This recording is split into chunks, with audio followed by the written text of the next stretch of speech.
మీనా అయితే ఇలా అంటూ ఉంటుంది. ఈ ఫంక్షన్ కోసం ఈయన ఎంత కష్టపడ్డారో తెలుసా? రాత్రనక పగలనక తిండి తిప్పలు లేకుండా కష్టపడి డబ్బులు సంపాదించి బట్టలు కానీ, షాపింగ్‌లు కానీ, భోజనాలు కానీ కష్టపడి డబ్బులు ఇస్తే మీరు ఈయన్నే వద్దంటున్నారా? కానీ ఈయన మాత్రం ఉండకూడదు.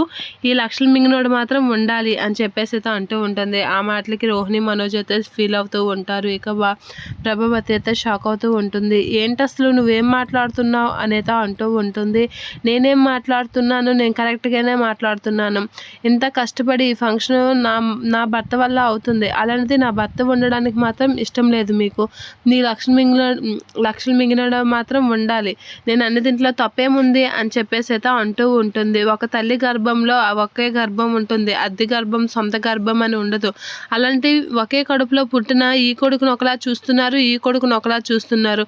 మీరు అసలు ఏం తల్లండి అని చెప్పేసి అయితే మీనా అంటూ ఉంటుంది. ఇంత కష్టపడి ఎంత ఇంటికి సాయం చేస్తున్నా ఈయన మాత్రం దీనికి మీకు అవసరం లేదు.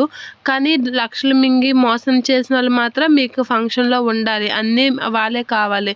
డబ్బు విషయంకి వచ్చేసరికి నా భర్త కావాలి మీకు అని చెప్పేసి మీనా అయితే బాగా కడిగేస్తూ ఉంటుంది ప్రభావతిని. ఆ మాటలకి ఏంటే నోరు పెంచుతున్నావు అని అంటూ ఉంటాడు. నా భర్తని తక్కువ చేసి మాట్లాడితే నేను ఊరుకోను. నా భర్త ఇంటికి ఇంత చేస్తున్నాడు, అయినా తనకి విలువ ఇవ్వకపోతే నేను అసలు ఊరుకునేదే లేదు అని చెప్పేసి అయితే మీనా విజృంభిస్తూ ఉంటుంది ప్రభావతి మీదకి. ఎవరు మాట్లాడకుండా అలా చూస్తూ ఉండిపోతూ ఉంటారు మీనా మాటలకి. ఇక ప్రభావతి అయితే అలా షాక్ అవుతూ ఉంటుంది మీనా ఆడిన మాటలకి. ఇక ఏం చేయలేక, అదేంటండి ఇది ఇది వీళ్ళందరూ నా మీదకి విరుచుకుపడుతున్నారు, అదేదో నేనేదో వద్దు ఉండొద్దు అన్నట్లుగా చెప్తున్నారు, తప్పేకం నా మీద తోసి మీరు కామ్గా కూర్చుంటే ఎలా? మీరు నిజం చెప్పండి అని చెప్పేసి ప్రభావతి అయితే సత్యం కసి అంటూ ఉంటుంది. ఆ మాటలకి బాలు అయితే సత్యం కసి అలా చూస్తూ ఉంటాడు. ఇక బాలునైతే ప్రభావతి అన్న మాటలకి బాలు కొంచెం ఫీల్ అవుతూ ఉంటాడు.